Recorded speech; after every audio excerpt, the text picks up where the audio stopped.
뉴욕 증시가 급락 하루 만에 반등에 성공했습니다. 지난 금요일에는 부진한 고용 보고서로 경기 침체에 대한 우려가 떠올랐다면 오늘은 이 우려감이 금리 인하에 대한 기대감으로 전환됐는데요. 배드뉴스 이즈 배드뉴스 장세가 배드뉴스 이즈 굿뉴스 장세로 바뀐 것입니다. 또 월가에서도 아직까지는 경기 침체는 없다면서 낙관론을 내려온 점도 전반적인 투자 심리를 끌어올렸습니다. 마감 상황 보면 오늘 다우지수가 1.34% 올랐고요. S&P 500 지수와 나스닥 지수도 각각 1.47%, 1.95% 뛰었습니다. 빅테크 기업들 역시 큰 폭으로 올랐습니다. 엔비디아는 금요일에 하락세가 나오자마자 곧바로 저가 매수세가 몰리면서 오늘 3% 넘게 급등했고요. 간밤 알파벳은 전력회사 인디아나 미시건 파워와 특별 공동계약을 체결했다고 밝히면서 2%대 상승세를 보였습니다. 그 밖에 마이크로소프트와 애플도 올랐고요. 아마존만 부진한 클라우드 실적 탓에 오늘 1.44% 약세로 마감했습니다. 시총 6위부터도 보면 오늘 시장의 빅뉴스 중 하나는 테슬라 소식이었죠. 악재만 도사리고 있던 테슬라에 오랜만에 호재가 나왔는데요. 테슬라 이사회가 일론 머스크 CEO에게 약 40조 원 상당의 보상 패키지를 승인했다는 소식에 오늘 테슬라 주가는 2.19% 올랐습니다. 이번 보상안이 최종 지급될 경우 머스크는 테슬라의 고위직을 2년간 유지해야하기 때문에 당분간 머스크의 리더십이 이어질 것이라는 전망이 주가의 모멘텀으로 작용한 것으로 풀이됩니다. 또 메타는 오늘 3% 넘게 오르면서 전거래일 하락분을 모두 만회했고요. 반면에 버크셔 해서웨이는 지난 분기 순이익이 반토막 난 것으로 알려지면서 오늘 2.65% 하락세를 보였습니다.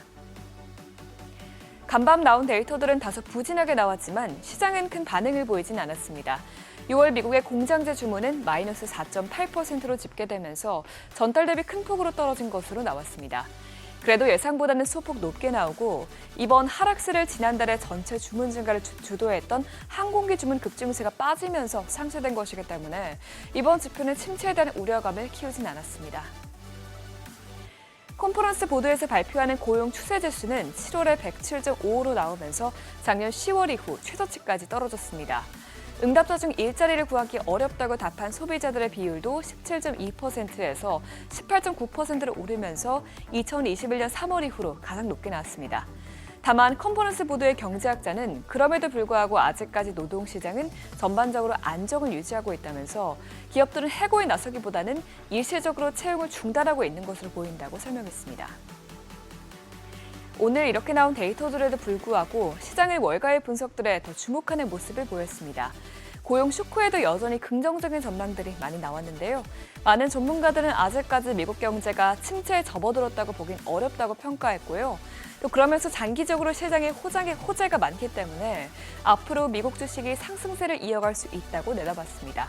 우선 JP모건의 마이클 빌스는 올해 말부터 금리 인하 사이클이 시작될 것이라면서 기업들의 내년 실적 전망도 매우 강력할 것으로 예상되기 때문에 주식 매도는 저가 매수의 기회라고 설명했습니다. 또 UBS 글로벌 웨스 매니지먼트도 긍정적인 실적 전망과 금리 인하 재개로 인해서 향후 12개월 동안 미국 주식이 추가적으로 상승할 것이라고 예상했는데요. 앞으로의 흐름 지켜봐야겠습니다. 오늘 시장에서 금리 인하에 대한 기대감이 부각되자 국채금리는 지난 금요일에 폭락한 데 이어서 오늘도 소폭 하락세를 보였습니다. 또 트럼프 대통령이 며칠 내로 쿠글러 이사의 후임을 지명할 것이라고 밝힌 점도 앞으로 연준의 역학 구도가 더 비둘기파적으로 기울 것으로 전망되면서 금리 하락세를 더 키웠는데요. 결국 오늘 10년물 금리와 2년물 금리 모두 0.02%포인트 내렸습니다. 달러는 오늘까지도 약세를 이어갔습니다. 고용보고서 쇼크에 이어서 곧이어 지명될 노동통계국장과 또 쿠글러 이사 후임이 트럼프 대통령의 입맛에 더 맞는 인물일 것으로 예상되면서 달러는 신뢰 우려에 빠지면서 하락했습니다. 달러 인덱스는 오늘 0.37% 떨어지면서 98.78에서 거래가 됐습니다. 국제유가는 주말 사이에 오펙 플러스가 9월 추가 증산에 합의한 것으로 알려지면서 2% 가까이 떨어졌습니다. 이로써 원유 생산량은 2년 만에 최고 수준으로 올랐는데요. 월가에서는 연말까지 브렌트유가 60달러까지 하락할 수 있다고 전망하기도 했습니다. 이런 가운데 고용보고서가 나온 후에 최대 수혜를 보고 있는 자산 중 하나는 금인데요. 금은 금리 인하 기대감이 커진 영향에 계속해서 상승세를 키우고 있습니다. 또 시티그룹에서도 금값이 3개월 내에 온스당 3,500달러를 돌파할 것이라고 내다봤는데 오늘 금 선물은 0.89% 오르면서 온스당 3,430달러에서 마감됐습니다. 굿모닝 마켓이었습니다.